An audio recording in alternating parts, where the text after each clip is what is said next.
Lep pozdrav vsem. Zdaj prihajam z Inštituta za politike prostora. Mi pravimo, da s čim se ukvarjamo, podpiramo skupnosti pri trajnostnem urejanju prostora. Se pravi, urejanje prostora, trajnostno urejanje prostora so tisti termini, ki jih nekako skušamo uveljaviti. Hvala za korekcijo. In pri tem delujemo na različnih ravneh od lokalne, pravzaprav do evropske. Smo neprofiten zasebni zavod in strokovna raziskovalna organizacija.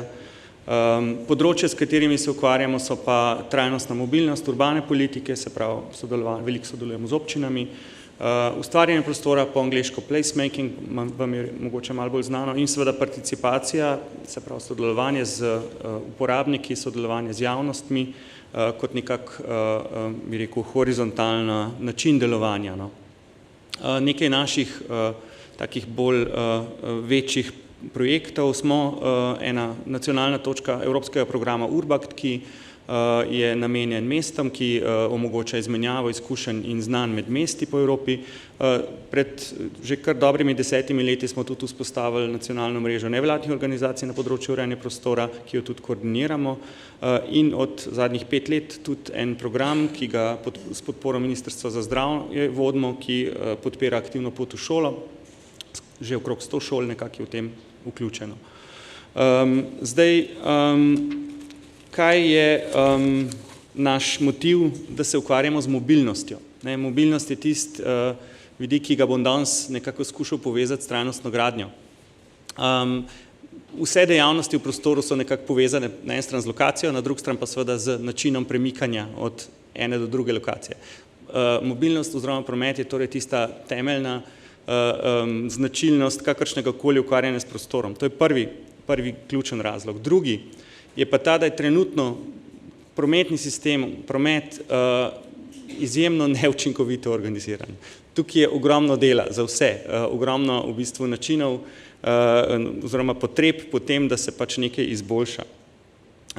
Težav s prometom je še pa še.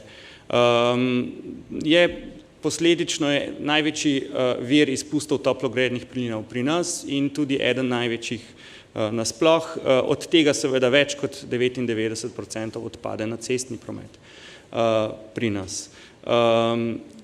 Med tistimi deli toplogrednih plinov, ki niso vključeni v trgovanje, je celo več kot polovičen prispevek prometa pri izpustih. Še to je treba, da seveda ugotoviti, da ves čas naraščajo, v nasprotju z večino drugih izpustov iz drugih sektorjev, emisije v prometu naraščajo. Več kot četrtino so se povečale v letih od 2005 do 2017, na primer. Promet je tudi precej pomemben porabnik energije, največji celo porabnik končne energije v Sloveniji in se je tudi povečalo, seveda ta poraba se je precej povečala. In zdaj bi rekel prvi stik z gradnjo ali pa z trajnostno gradnjo, tudi konec koncev s certificiranjem na koncu, je tale graf tukajle, ki se je zadnjih skoraj da že 20 let, to je že kar precej star, pravzaprav stari podatki so, precej širil, prikazuje pa to, koliko je uporaba stavb, ni samo seveda gretje oziroma hlajenje, ampak tudi to, da se moraš ti do stavbe pripeljati.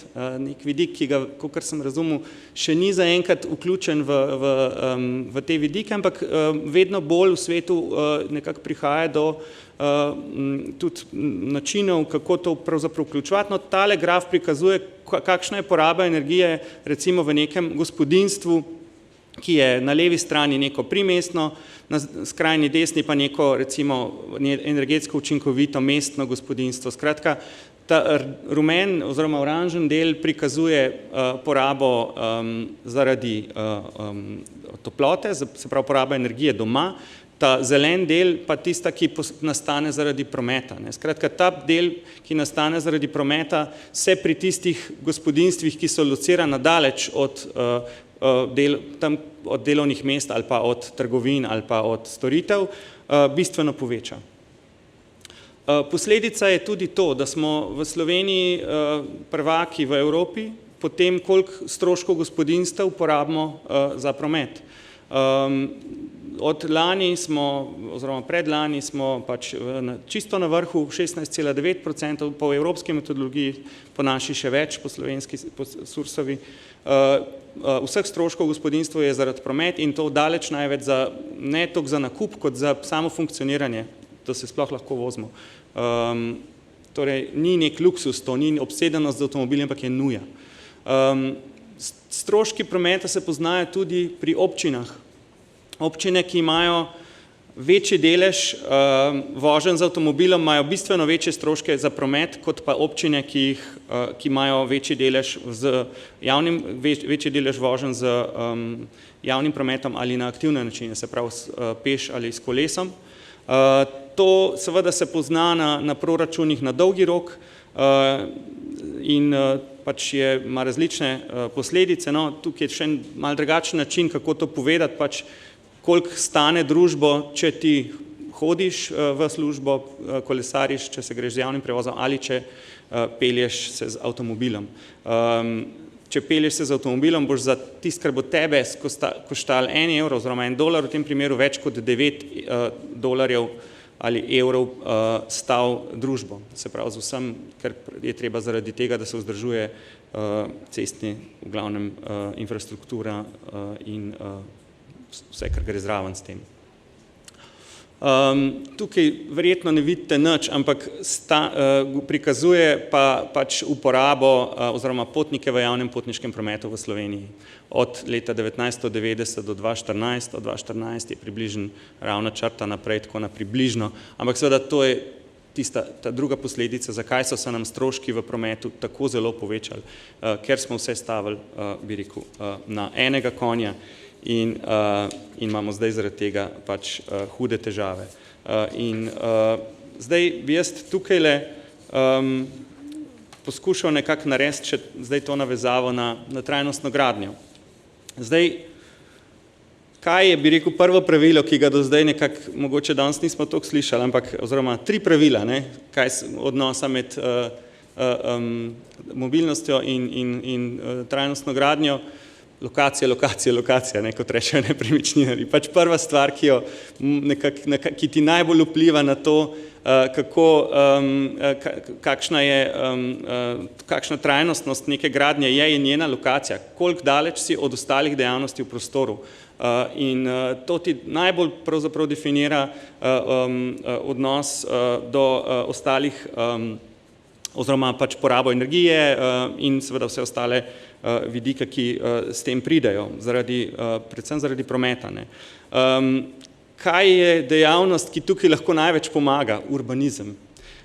Prostorsko načrtovanje in urbanizem sta seveda tista, ki tukaj lahko ključen premik naredita. In pač, če imaš dober urbanizem, če je trden v svojih, bi rekel, vzpostavljanju odnosov med dejavnostmi v prostoru, če je trden pri vzdrževanju tega reda, potem imaš seveda bistveno manj težav z razmeščanjem v prostoru.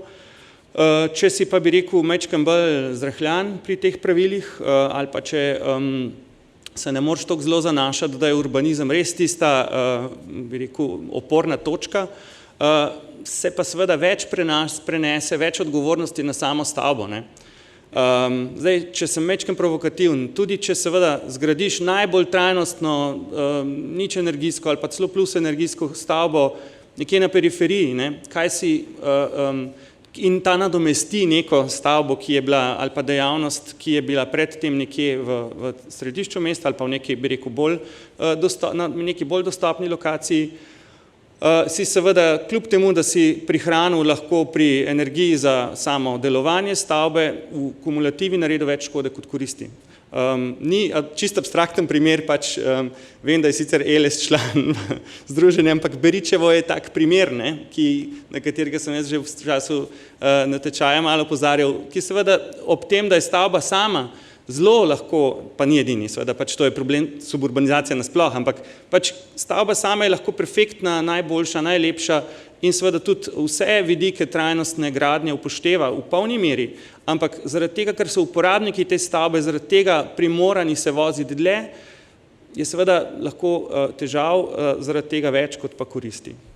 Zdaj, kaj so lahko kako pa vendarle na ravni stavbe lahko pri tem pomagamo? Bistveno je seveda, da poskrbimo, da stavbe so seveda generatorji prometa in so vir in ponor, ali kako se temu reče, pač izhodišče in cilj prometnih tokov. In paziti moramo, da stavba sama lahko, da naredi čim manj škode pri tem, kakšen promet generira. Da torej pritegne promet, ki ni avtomobilski promet. Zelo preprosto. Da to ni oseben pač promet z osebnimi avtomobili. Da je možnost do nje dostopati na čim preprostejši način, z javnim prometom, peš ali s kolesom. In pri tem, kako se tega lahko lotimo sistematično, pomagajo mobilnostni načrti kot neko ključno orodje, ki ga zadnja leta tudi Ministrstvo za infrastrukturo intenzivno promovira. Tamle spodaj je link, če bo prezentacija potem dostopna, bo tudi, upam, aktiven, kjer najdete te nacionalne smernice za pripravo mobilnostnih načrtov. Bistvo pa je, da pač mobilnostni načrt za stavbe je primeren za neke večje stavbe, večje komplekse, kjer imaš ti seveda večje število uporabnikov, ker je seveda nekaj truda pri tem potrebnega, in se posveča predvsem upravljanju prometnega povpraševanja, se pravi, kako bojo uporabniki lahko prišli do te stavbe, ne pa sami gradnji neke infrastrukture.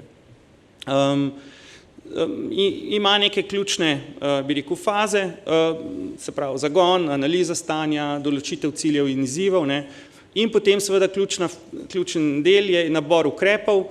Zdaj, kakšni so lahko te ukrepi? Ukrepi so lahko omejitev parkirnih mest za začetek, ampak seveda v naslednji fazi pa to, da boš omogočil ljudem, ki bodo prišli ali pa se odločili za, recimo, da bojo prišli s kolesom, naprimer tuširnice ali pa varna parkirna mesta za kolesa za začetek, da jim omogočiš dobiti vse informacije na čim preprostejši način o tem, kako lahko z javnim prevozom dostopajo. Pa v končni fazi, da je tudi ureditev okolice stavbe taka, da je privlačna za to, da prideš tja peš ali s kolesom. Če pogledamo recimo stavbo, mislim, da je zdaj notranje ministrstvo v kompleksu Litostroja, kjer ti s kolesom zraven sploh prideti ne moreš, ker so tam vrata, rampa je tako narejena, da ti ne moreš s kolesom jo obvoziti in moraš pač se obnašati, kot da si avto, je seveda težav še pa še tam. Pa je še takih primerov, sam bi rekel, ne bi zdaj mogoče preveč izpostavljal posameznik, ampak imamo veliko teh tovrstnih izzivov. Skratka, ta priprava nabora ukrepov, potem seveda tukaj sodelovanje z uporabniki nujno, in potem v končni fazi seveda izdelava in potrditev mobilnostnega načrta in uresničevanje načrta oziroma podpora, spremljanje izvajanja, podpora pri izvajanju. Glavna težava je, kot sem že prej omenil, seveda zmanjšanje avtomobilskega prometa. Mi imamo seveda eno zanimivo, bi rekel, težavo. Vsi avtomobili, ki so načeloma namenjeni premikanju, so seveda 95, malo več kot 95% časa primer. In ta zahtevajo, že tako so, bi rekel, štorasti, ko se voziš z njimi, ampak večino časa so pa primer in jih moraš nekje spravljene imeti ta čas. In to so parkirišča. In ta parkirišča so v bistvu velika težava za pač trajnostna mesta, povzročajo ogromno pač oziroma učinek teh toplotnih otokov, predvsem pa še prej velike probleme z temi stormwaters, kako so pač vodami v primerih nalivov, ker seveda je v kratkem času zajamajo zelo veliko količino vode, ki ne morejo odteči nikamor. Zato se potem seveda tukaj posebni ukrepi temu namenjajo, ampak predvsem bi jih morali biti manj, ker parkirani avtomobili zasedajo prostor, če so na ulici nekje med 12 do 18 kvadratnih metrov, če so pa na parkiriščih pa med 25 do 35 kvadratnih metrov, se pravi tudi v garažnih hišah smo bliže 35, kar je seveda površina 2 otroških sob, oziroma plastično ilustrirano ene tokle, brez dostopnih poti seveda. To ni nekaj, kar bi se lahko, bi rekel, zanemarilo in vedno več mest se odloča za ukrepe parkirne politike, tudi kjer urbanizem ni dobro orodje ali pač je seveda sestavni del urbanizma to, ne.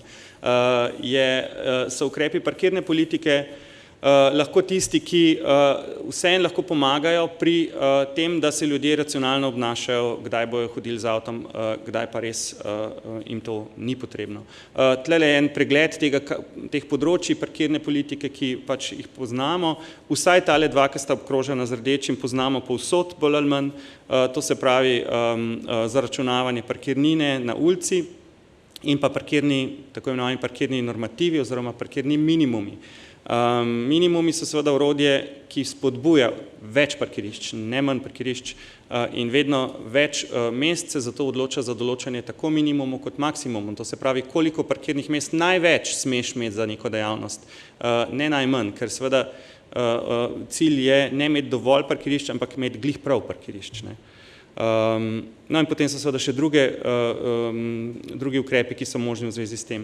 Mi smo se z parkirno politiko kar precej ukvarjali, verjetno celo največ, oziroma edini smo, ki smo se z majhnimi mesti ukvarjali tukaj pri nas s tem, za Idrijo in Trebnje smo naredili kar ene, bi rekel, podrobne odloke smo pripravili pravzaprav za parkiranje na podlagi, bistvo je pa, da smo pač najprej naredili ene dobre analize, kakšno je stanje, ker seveda stanje ni tako, kakršno se zdi, da je in je percepcija ljudi pogosto drugačna, kot pa je dejansko stanje. Tako da najprej prvi korak, ki ga vedno naredimo, kadarkoli se s kakšno občino začnemo o tem pogovarjati, je, da pogledamo, kaj se dejansko pač v prostoru dogaja, ne.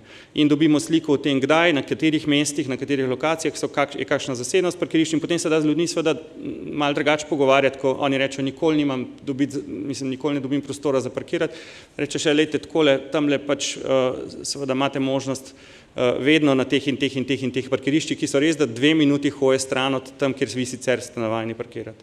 Zdaj, učinki parkirne politike so recimo znani iz večjih mest, da so dejansko zmanjšali količino prevoženih kilometrov, ne, in sprostili seveda bistveno tudi dovolj prostora za druge rabe. Pač to je nekaj, kar bo treba narediti, obrniti je treba to piramido, bi rekel, prioritet v prometu, najprej aktivne oblike, peš, s kolesom, potem javni promet in čist na koncu razmišljati šele o avtomobilih kot možnosti za premikanje, ker je škoda, ki jo povzročajo, tako velika. Mogoče za zaključek samo tole, pač niste obtičali prometu, ne, vi ste promet, ne. To je vse.